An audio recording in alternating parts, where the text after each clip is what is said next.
not my day. Ugh. Hi guys, and welcome back to my channel. So this video was requested. It is my delivery story, kind of like birth and delivery story, I guess, of having Aubriella. So I do have a story time of how I found out I was pregnant, and I have a story time of how I told everyone I was pregnant. So if you guys are interested, I'll leave this linked. You guys are welcome to check those out. So this is kind of a continuation of those kind of videos, you know, what went down when I had her. Let's take it back to, I was 37.5 weeks pregnant with her. I just finished my CNA courses. I had just got my certification to be a CNA. And I was just kind of at this point getting the rest of the stuff ready for the baby to be coming, because I knew that she could possibly come at any time. So I went into my checkup. I think it was my 37-week checkup, but I was like 37 in like 3 days or something. I went in and they always did like a urine test to test the proteins in your urine to obviously check for like preeclampsia, whatever. And they ran that test, and then they came in, they took my blood pressure, and they said based off of my blood pressure being high and the high level of protein in my urine, I needed to go over to labor and delivery. I think my daughter's knocking on her door right now trying to get out. Anyways, so I went over to labor and delivery, and they ended up sending me home that day because there were too many women in labor and delivery, and they just wanted me to do like a 24-hour protein test, which was absolutely disgusting. Every time I peed, I had to put it into a big jug and then take it to the hospital the next day for them to test. When I took that in for them the next day for them to test, they had told me I had gestational hypertension, which is kind of the first step before preeclampsia, and that I would be induced on my due date exactly at 40 weeks, which was August 20th of 2018. So we set up the induction date, and obviously they said, you know, if you're having these kind of symptoms, you know, to come back in, because then that could indicate that you have developed preeclampsia, and they kind of were talking that they'd have to induce me or do a C-section, you know, whatever. But thankfully nothing went wrong. I set up my induction for 7 a.m. on August 20th of 2018, and it was the longest wait of my life to go in and have my baby. The morning of that day, I got up, got ready, grabbed my hospital bag, grabbed everything. I threw on some sweatpants and a tank top, and we headed to the hospital. I was at the hospital with my grandmother, and my cousin met us there as well a little bit later. So when I got to the hospital, they put us into a room, which was a beautiful room. I gave birth back in Pennsylvania at Doylestown Hospital, which I highly recommend as a hospital. It was beautiful. The staff was great. The doctors were great. The midwives were great. They were all great there. So I went in, they set me up in my room.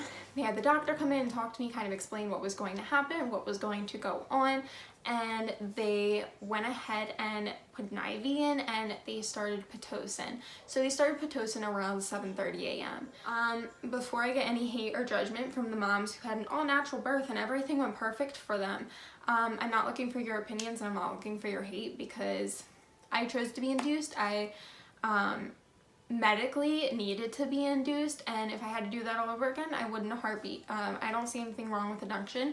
I was really hoping to completely go all natural, no, you know, epidural, nothing, completely natural, let her come on her own time, but because of the medical issues and honestly just wanting her the hell out of me, I was ready for her to be here. I decided to get induced, and that's the way it is, and I don't regret it. So they started Pitocin around 7:30 a.m.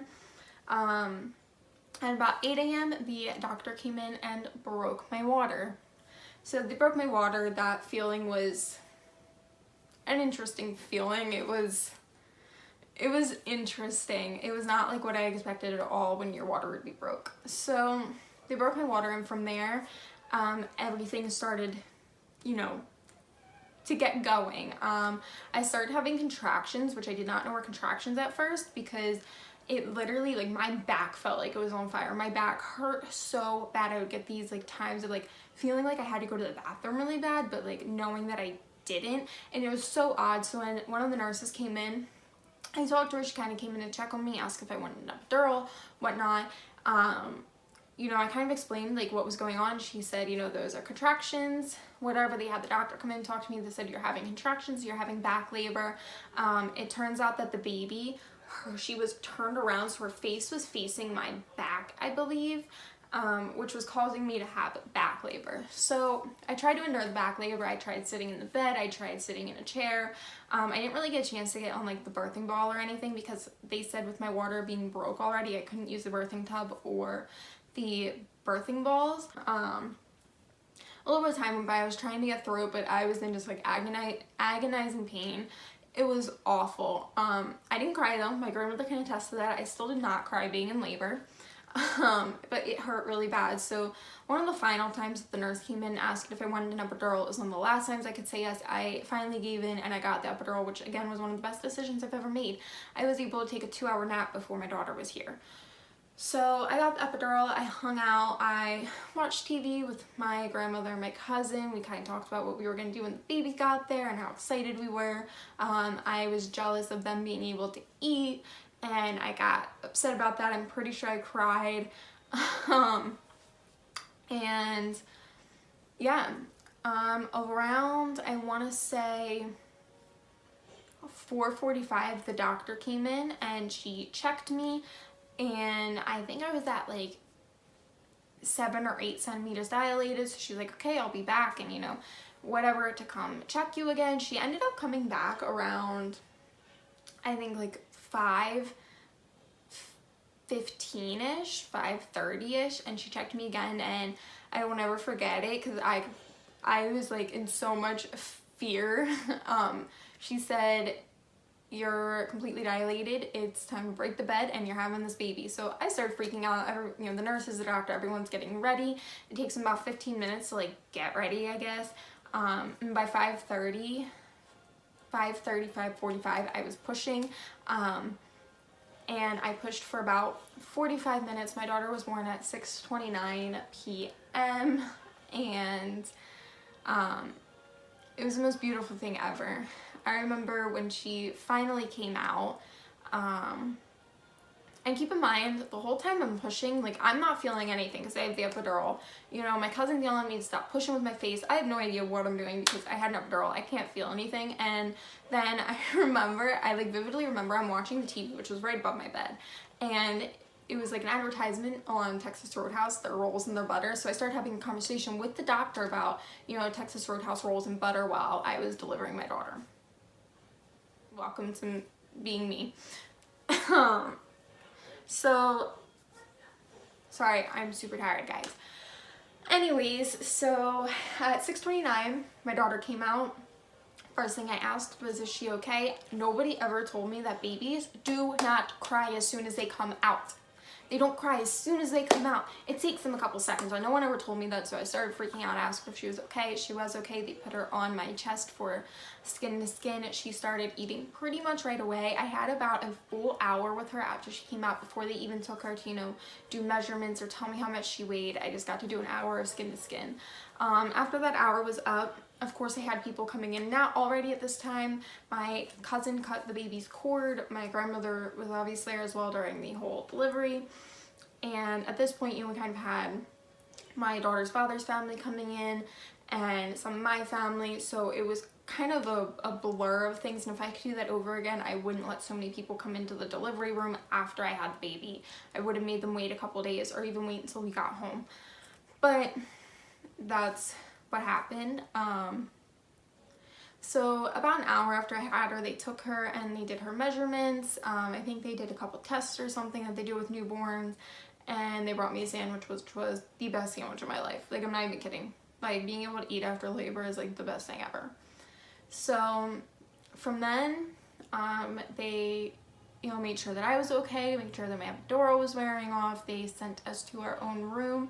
Fun fact, so as many of you know, my daughter's father went missing. I also did a video on that. The room that we were in for delivery was, or I don't know what room number it was, but on the bed, there was a sticker that said Feb 19, which his birthday was February 19th. So that was kind of a sign that he was there. And then also our our recovery room was 2/19, which translates to February 19th. So I thought that was pretty cool. So that's about it. There was nothing, you know, like big and major or like tragic or anything that happened. It was just pretty standard delivery, I guess, for being induced. I was only in labor for 11 hours. I pushed for 45 minutes. She was here. It was very, very easy, especially after I got the epidural. So again, this was a requested video. That's my story, my delivery story. Hopefully there'll be another baby in the next couple of years. So I'll be doing another one of those when that happens. Well, anyways, like, leave a comment, please subscribe.